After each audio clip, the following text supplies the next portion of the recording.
Hello friends, आप सभी को नमस्कार। मैं हितेश कुमार एक बार फिर से आप सभी का ज्ञानकोश यूट्यूब चैनल में स्वागत करता हूं। आज है 18 नवंबर और 18 नवंबर से जितने भी करंट अफेयर्स बनेंगी वो हम आज की वीडियो में चर्चा करेंगे।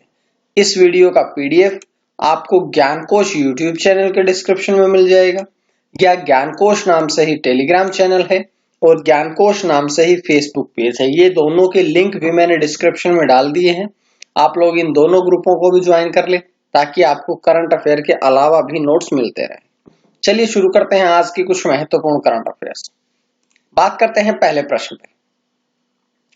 सबसे पहले तो बात करते हैं कि जेएनयू में स्वामी विवेकानंद की प्रतिमा का अनावरण किया गया है। तो जेएनयू में स्वामी विवेकानंद की प्रतिमा का अनावरण किसने किया है?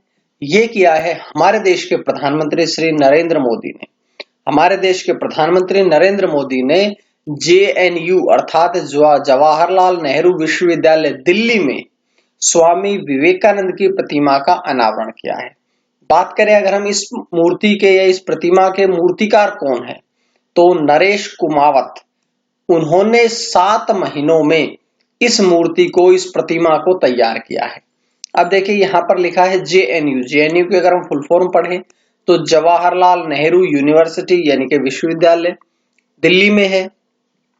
बात करें हम इसकी स्थापना की तो 22 अप्रैल 1969 में इसकी स्थापना हुई थी, एस्टेब्लिश हुआ था। बात करते हैं कुलपति की तो ममिडिला जगदेश कुमार जो हैं वे वर्तमान में जेएनयू के कुलपति हैं। तो इस प्रकार से सारी जानकारियां हमने इस पहले प्रश्न से पढ़ी है। उसके साथ साथ 2 प्रश्न हमने जेएनयू से संबंधित भी पढ़ लिए हैं। चलिए बात करते हैं अगले प्रश्न पे। विदेशी निवेश लिमिट की रेड फ्लैग सूची में 2 बैंकों को डाला गया है। अब जो ये विदेशी निवेश लिमिट होती है ना, इसकी रेड फ्लैग सूची में 2 बैंकों को अब शामिल किया गया है, डाला गया है। कौन कौन से 2 बैंक हैं? तो सबसे पहले तो बात करते हैं एचडीएफसी बैंक और दूसरा है इंडसइंड बैंक। एचडीएफसी बैंक और इंडसइंड बैंक दोनों बैंकों को अब विदेशी निवेश लिमिट की रेड फ्लैग सूची में शामिल कर दिया गया है। बात करते हैं कि रेड फ्लैग सूची में क्यों शामिल किया जाता है या किसी भी बैंक को क्यों डाला जाता है। जब उस बैंक के पास विदेशी निवेश उपलब्ध विरासत अनुमेय सीमा 3% से कम हो जाती है तो उन्हें रेड फ्लैग सूची में डाल दिया जाता है। बात करते हैं एचडीएफसी बैंक के मामले में मौजूदा जो एफपीआई है उसकी हिस्सेदारी 71.3% है और अगर बात करें इंडसइंड बैंक की तो इसकी है 73.1%। ठीक है। अब देखिए यहां पर हमने पढ़ा एफपीआई। एफपीआई की फुल फॉर्म है विदेशी पोर्टफोलियो निवेशक। विदेशी फॉरेन पोर्टफोलियो निवेशक या इन्वेस्टमेंट जो होता है वो इसकी होती है फुल फॉर्म। तो ये जानकारी हमने यहां से पढ़ी। अगला प्रश्न देखिएगा, पीएनबी यानी कि पंजाब नेशनल बैंक पर 1 करोड़ रुपए का जुर्माना लगाया गया है। तो अब पंजाब नेशनल बैंक पर 1 करोड़ का जुर्माना किसके द्वारा लगाया गया है? तो ये लगाया गया है भारतीय रिजर्व बैंक के द्वारा। भारतीय रिजर्व बैंक अर्थात RBI, reserve bank of India के द्वारा अब पंजाब नेशनल बैंक पर 1 करोड़ रुपए का जुर्माना लगाया गया है। बात करते हैं कि क्यों लगाया गया है। तो भुगतान और निपटान प्रणाली अधिनियम 2007 के उल्लंघन करने के कारण ही अब भारतीय रिजर्व बैंक ने पीएनबी पर 1 करोड़ रुपए का जुर्माना लगाया है। अब देखिएगा जुर्माना कौन से बैंक पे लगा है?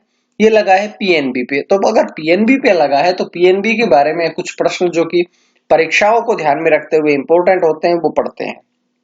पहले बात करते हैं पीएनबी की फुल फॉर्म। तो इसकी फुल फॉर्म होती है पंजाब नेशनल बैंक। बात करते हैं इसका मुख्यालय कहां पे है। तो इसका मुख्यालय है नई दिल्ली में। इसकी स्थापना कब हुई थी?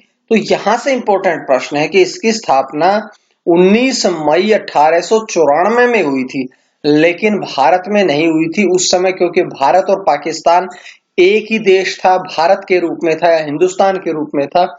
तो उस समय इसकी स्थापना लाहौर में हुई थी जो कि वर्तमान में पाकिस्तान में है। और बात करें अगर हम पंजाब नेशनल बैंक के वर्तमान में प्रबंध निदेशक और मुख्य कार्यकारी अधिकारी अर्थात एमडी और सीईओ कौन है, तो एस एस मल्लिकार्जुन राव जो हैं वे वर्तमान में पंजाब नेशनल बैंक के प्रबंध निदेशक और सीईओ अर्थात मुख्य कार्यकारी अधिकारी है। देखिए, यहां से प्रश्न की जानकारी मिली और यहां से हमने पीएनबी की जानकारी मिली। तो आप लोगों ने इसी प्रकार से करंट अफेयर्स को तैयार करना है कि हर प्रश्न आप लोग कवर कर सकें। चलो अगला प्रश्न की तरफ। अगला प्रश्न है कि एचडीएफसी म्यूचुअल फंड का एमडी अर्थात मैनेजिंग डायरेक्टर यानी कि प्रबंध निदेशक और मुख्य कार्यकारी अधिकारी सीईओ नियुक्त किया गया है। तो किसे नियुक्त किया गया है? अभी नवनीत मुनोट को अब एचडीएफसी म्यूचुअल फंड का प्रबंध निदेशक और मुख्य कार्यकारी अधिकारी नियुक्त किया गया है। बात करते हैं कि उनकी नियुक्ति किनके स्थान पर की गई है। तो मिलिंद बर्वे के स्थान पर अब नवनीत मुनोट को एमडी और सीईओ नियुक्त किया गया है। बात करते हैं कि देश का सबसे बड़ा फंड हाउस कौन सा है। तो एसबीआई फंड्स मैनेजमेंट जो है वो देश का सबसे बड़ा म्यूचुअल फंड हाउस है। अब लेकिन देखिएगा, हमने तो प्रश्न में पढ़ा था एचडीएफसी बैंक के बारे में, तो एचडीएफसी म्यूचुअल फंड के बारे में पढ़ते हैं। इसकी स्थापना कब हुई थी? तो इसकी स्थापना जून 2000 में हुई थी और इसका मुख्यालय जो है वर्तमान में वो है मुंबई, महाराष्ट्र में। एमडी सीईओ हमने पहले पढ़ लिया, नवनीत मुनोट को नियुक्त किया गया है। ठीक है, तो ये जानकारी हमने इस प्रश्न से पढ़ ली है। उसके बाद है अगला प्रश्न, प्रवर्तन निदेशालय यानी कि ईडी का निदेशक जो है उनके कार्यकाल को 1 साल के लिए बढ़ा दिया गया है। तो वर्तमान में निदेशक कौन है? अब निदेशक है एसके मिश्रा। बहुत बार आपने देखा होगा कि शॉर्ट फॉर्म आती है ऑप्शन में, लेकिन बहुत बार उस शॉर्ट फॉर्म को पूरा करके लिखते हैं। तो एसके मिश्रा अर्थात संजय कुमार मिश्रा को अब प्रवर्तन निदेशालय के 1 साल का जो उनका कार्यकाल है वो बढ़ा दिया गया है। ठीक है, उसके बाद देखिएगा कि प्रवर्तन निदेशालय क्या है। ये एक केंद्रीय जांच एजेंसी है और इसका मुख्य कार्य है कि 2 केंद्रीय कानूनों, कौन कौन से? पहला है काले धन की रोकथाम अधिनियम और दूसरा है विदेशी मुद्रा प्रबंधन अधिनियम। इन दोनों कानूनों को देखरेख करना ही इसका मुख्य उद्देश्य है। बात करते हैं इसकी स्थापना कब हुई थी। तो इसकी स्थापना हुई थी 1 मई 1956 को और मुख्यालय कहां पे है? तो ईडी अर्थात प्रवर्तन निदेशालय का मुख्यालय जो है वो है नई दिल्ली में। तो ये जानकारी हमने इस प्रश्न से पढ़ी है। उसके बाद है अगला प्रश्न, देखिएगा, स्पेसएक्स ने नासा के 4 अंतरिक्ष यात्रियों को इंटरनेशनल स्पेस सेंटर में भेजा है। अब बात करते हैं जो 4 अंतरिक्ष यात्री हैं वो कहां कहां के हैं। तो 3 यात्री तो अमेरिकी है और 1 यात्री है जापानीज। 3 अमेरिकी और 1 जापानी अंतरिक्ष यात्री को अब इंटरनेशनल स्पेस स्टेशन में स्पेसएक्स के द्वारा भेजा गया है। अब ऐसा पहली बार हुआ है कि किसी निजी कंपनी के अंतरिक्ष यान द्वारा उन्हें अंतरिक्ष में भेजा गया है। बात करते हैं कहां से भेजा गया है। तो कैनेडी स्पेस सेंटर से फाल्कन रॉकेट द्वारा उन्हें भेजा गया। तो यह भी पता चला कहां से भेजा गया और कौन से रॉकेट के द्वारा भेजा गया। तो यह भी पता चला कि फाल्कन रॉकेट के द्वारा उन्हें भेजा गया है। और ये जो कैप्सूल है या ये रॉकेट जो है, इस रॉकेट का नाम क्या है? तो इस रॉकेट का नाम है रेसिलियंस। ठीक है, तो ये सारी जानकारी इस प्रकार से पढ़ी है हमने। अब देखिएगा, वे नासा के 4 अंतरिक्ष यात्री थे। तो नासा के बारे में भी हम कुछ बातें पढ़ते हैं। जैसे कि सबसे पहले बात करते हैं नासा की फुल फॉर्म क्या है? National aeronautics and space administration, जिसकी स्थापना कब हुई थी? तो इसकी स्थापना हुई थी 29 जुलाई 1958 को। मुख्यालय कहां पे है?